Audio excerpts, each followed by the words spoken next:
This is a Harbor Breeze Galileo ceiling fan in brushed nickel. I got this out of my grandma's house, and she replaced it with a light fixture. When I got it, it was missing the remote control, but I rigged up the Hampton Bay remote control right here, and I was lucky enough that it would have had a receiver. Here's the original receiver for it, right here. It's not one of those fans that has the remote wires already up in the canopy, so that was good. It's really strange. I remember seeing these in the Lowe's catalogs, and it was one of Lowe's higher end fans. I just remember it was in the front. Really strange design. Has some weird light kit. Doesn't work though. The bulbs are all burnt out. I just don't feel like getting new ones since these are expensive bulbs too. Has actually an uplight, which I thought was kind of neat. I'll demonstrate all that. And I remember as a kid, I always hated this fan. It was just too funky and weird for me. I never really liked it.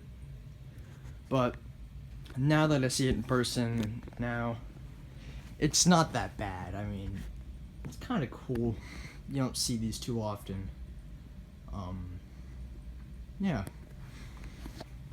Has a reversible, I think this is rosewood, and well, it would have been black blades. See, there's still some there, but they were remodeling the house and they sprayed the room, and they got paint all over the blades. Unfortunately, has some weird things. You know, light kit's kind of strange. This motor housing, and these weird I don't even know what they are. Designs on top. Anyway, I'll demonstrate it for you. We'll start off with the uplight. Let me turn off this light first so you can kind of see it. It's really just really weird for a Harbor Breeze. I've never really seen these modern Harbor Breezes have an uplight. And they're just nightlight bulbs up there. I think only one of them turns on. Yeah, just that one. It's okay. Still got the effect though. I'm actually probably going to keep that up right on when I turn it off. Yeah. So we'll start it off on low. Let me set the camera, the phone down.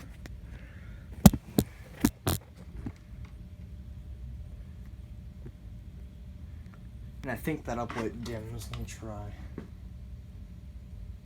Yep, it's dimming. And then back up.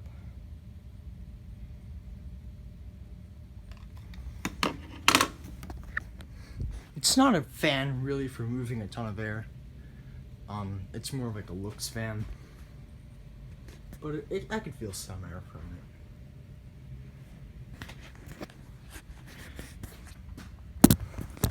But it was all complete except for the remote control, so that's always good, having all the parts.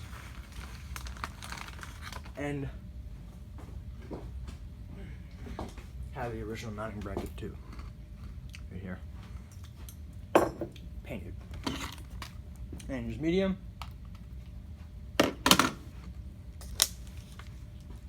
Picks up speed pretty quickly, so that's always a common factor of these newer Harbor Breezes.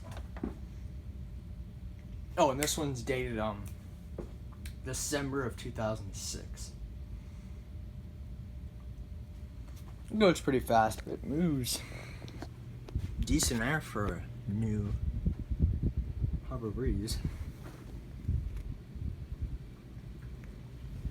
Let me just move around in case you didn't know. I didn't have it up there right, it's all wonky.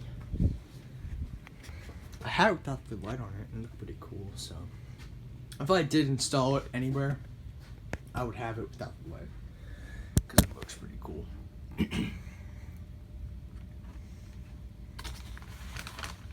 And we'll kick it up to high.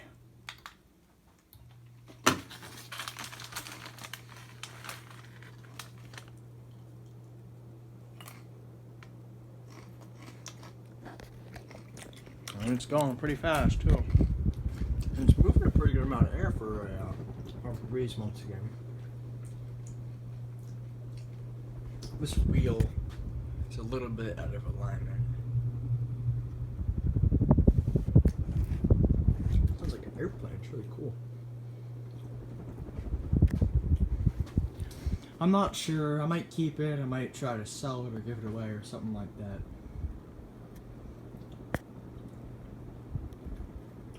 For now, it's kind of an interesting fan to have. It's actually moving a pretty good amount of air. I'm sitting right below it, and I'm feeling a really good breeze from it.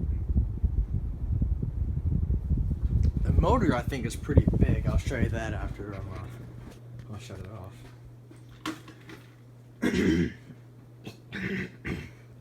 Excuse me. I'll shut it off.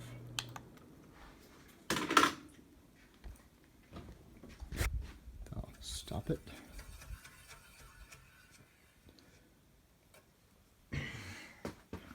Stand up here. Get a view. Where's the date tag? Right there. Yep, there's the motor inside there. Not that small, really. I mean, pretty big, to be honest, for a Harbor Breeze fan. And it is really dirty, you know. I didn't clean it or anything yet. And I got this along with the West Indies over here. This was in the master bedroom, and that was in the loft. Excuse me again. And I'll shut the light off. Anyway, hope you enjoyed the video. Thank you for watching.